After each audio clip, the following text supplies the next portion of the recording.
Welcome everyone to my unboxing and review of the latest Bandai Nation's SH Figuarts Avengers Endgame Thanos. This time we have the Final Battle Edition, which is following the current line of the Final Battle figures where they've improved and kind of made it more screen accurate to the one we see in the Final Battle of Endgame. That's because the original ones, of course, were released whilst the film was still out in the cinemas, so they didn't really have an idea of what was going on. And if I just quickly show you the second version of the Captain America and Iron Man as well, kind of has this purple themed box. So if you have these figures, it will be very compatible with this Thanos.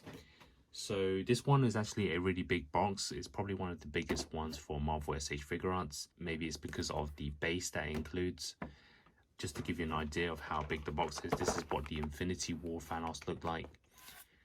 And the original Endgame box as well, so it's almost double the size of each one. And I will do a comparison between all three Thanoses in maybe the next video. This one I'll mainly focus on the Final Battle Edition. So you can see at the front we have the usual logos, the stickers, and then we have a picture of Thanos at the front. And then on the side you have Thanos in the background. And then we have a half a picture of Thor. It's because this month they've also released the Final Battle Edition of Thor. So if you pick that one up as well, you can kind of line up all the boxes to create one picture. And then the other side, as they normally do, is put like a full picture of the character. And then at the back, you can actually see the figure in different poses with all the accessories as well. So yeah, that's what the box looks like. And now we can unbox it and see what's inside. And here is the full Thanos figure inside its packaging. So here is the figure right out of its packaging, and my first impressions is it does have that Final Battle feel about it. In terms of the colors, the shadings, the tones, you can see the armor has a more dirty and grittier look about it. So it's definitely movie accurate to what we see in the Final Battle of Endgame. And it does follow the pattern of the Captain America and Iron Man figures, where they've actually improved on the original figure. So obviously the original Thanos figure was one of the first ones released under the title Endgame for SH Figuarts. So it was still being shown in the cinemas, so at that time they couldn't get it accurate, so they had to release another version. So if you look at the full look of the figure in terms of the build and the sculpt, I think it actually feels a lot like the original, so I'm pretty sure they used the same mold, but the only difference is obviously the overall look of the Thanos figure. And I want to say that the shoulder pads do actually move up this time, whereas the original one was just one piece built into the armor. And also on the left and right arm, there are actually extra shoulder pads which actually can be removed as well. And also he has these armbands, which actually took me about 5 minutes to put back on, because when I took it out of the box, one of them did fall off. And the original Thanos also had these, but they were not removable. But this time these ones can be taken off, which is again more movie accurate, because towards the end of the final battle scene, they were actually taken off from Thanos. And looking at these shadings, you can see the gold colors are a lot darker this time.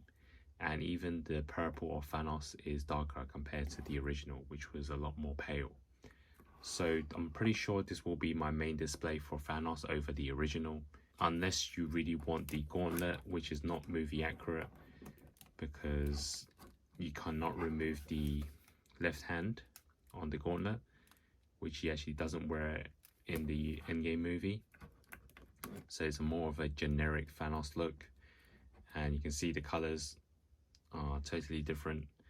One is a lot lighter and this one is a lot darker, but in terms of the build, it's more or less the same. So yeah, that's just a quick comparison. You can take a full look at the armor. I mean, it's not 100% accurate to the final battle of Endgame, because I believe that towards the end it was a lot more damaged, but I guess this is an improvement. Maybe they'll release another Thanos, we never know, because they did release 3 Iron Man figures. So now we can test out the articulation and movement of the action figure. And normally SH Figuarts are pretty much well known for articulation, so I expect this one to be more or less standard. I know there are some changes to the armor, so it could be different to the original version.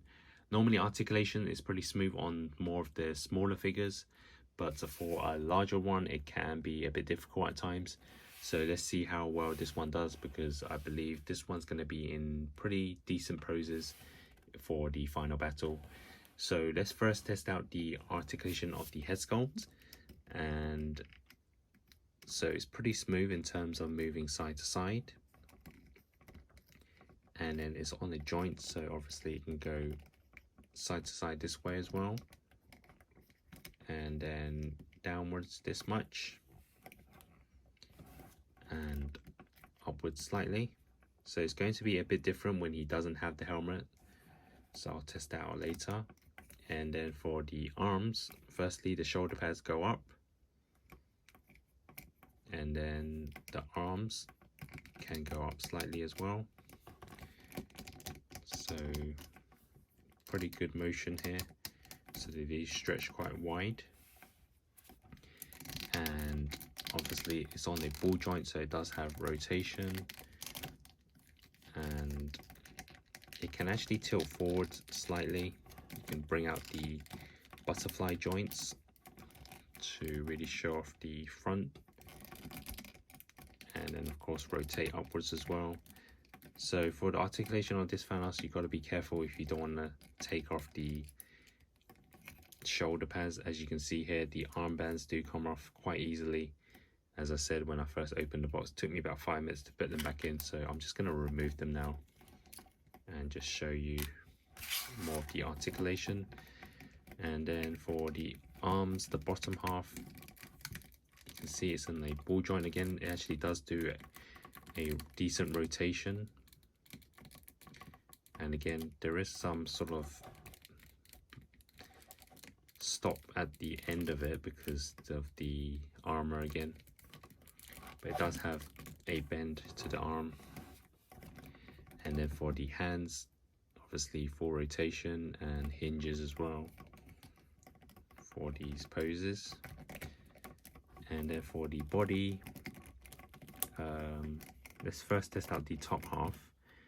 So it can go side to side gently, and then it can go forwards a little bit, backwards a little bit as well. Again, the armor is so big, so you're not going to get too much. And you can also rotate it side to side if you want, but you can see it's quite limited in terms of that. And then at the bottom, the legs actually do seem quite smooth, so forwards and backwards, rotation, and then you can have a swivel as well. And then the knees bend backwards this much, and then for the bottom half, they go up and down, and then the toes go up as well.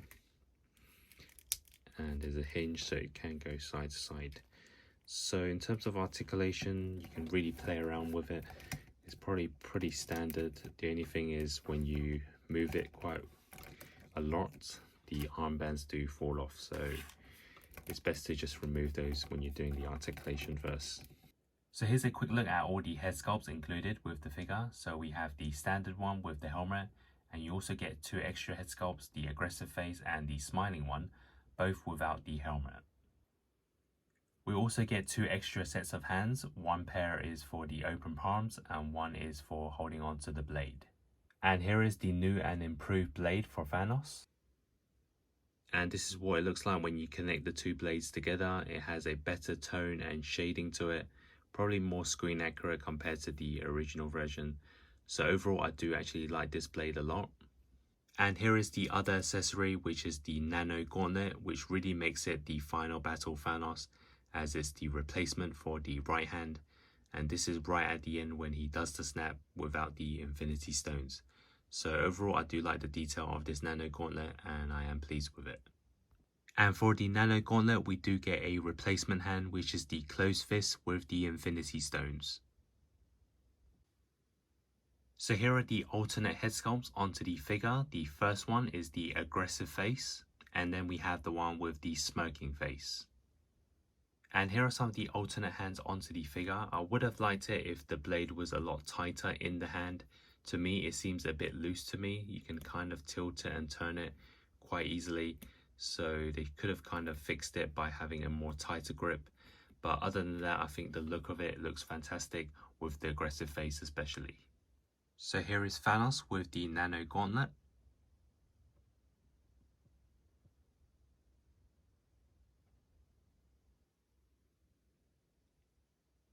So this is the base that's included with the figure, and this is actually a pretty solid piece.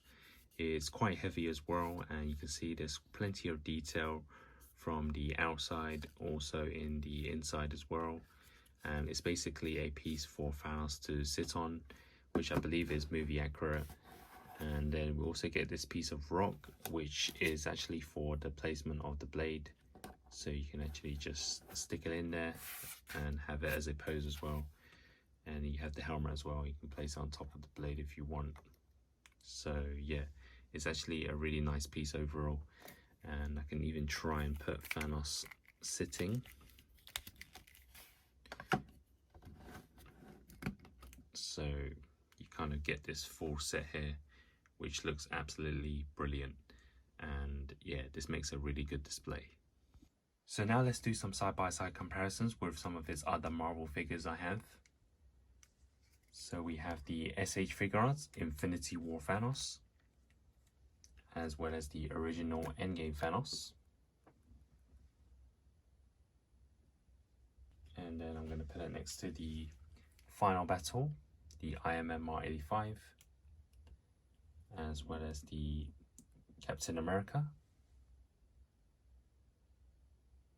We have the original Mark 85, as well as the latest IMN Mark 85. Then if you have some Marvel Legends, you may want to test it out. So here is the Endgame Captain America, Marvel Legends Peter Parker as well. So now for my overall thoughts on the Thanos Final Battle Edition. Firstly, it's a big improvement to the original version with the color tones. It is a more screen accurate one to what we see in the Avengers Endgame. And the fact that this time it doesn't have the gauntlet on the left hand, and also the alternate head sculpts can be worn without the helmet, it does make a big difference. I do like the armor overall, but for the shoulder pads and armbands, they can actually fall off, and it is a bit annoying for some people whilst doing the articulation. But for the accessories, I do like the blade. It's a much better version this time with finer details, and obviously there is some bits where it can feel a bit loose. But for the Nano Gauntlet, it's a big reason that makes this figure a main selling point, as it's pretty accurate with both the standard and the snap version. And also there's a base that's included, which definitely adds value to the figure. And if you have the original version, I think it's a good figure, but not very screen accurate, so I feel that this is one of the best figures to pick up, even if you have the previous ones, and it'll really go well for the rest of your collection. But there are some improvements for this figure, of course. As I said before, they could have given us a more damaged armor, and maybe some of the other faces could have had the helmet as well. So overall, I'm going to give this score a 8.5 out of 10, which seems quite reasonable. So if you enjoyed this video, please like and subscribe for more videos like comparisons, collections and reviews. Thanks for watching and enjoy your holidays.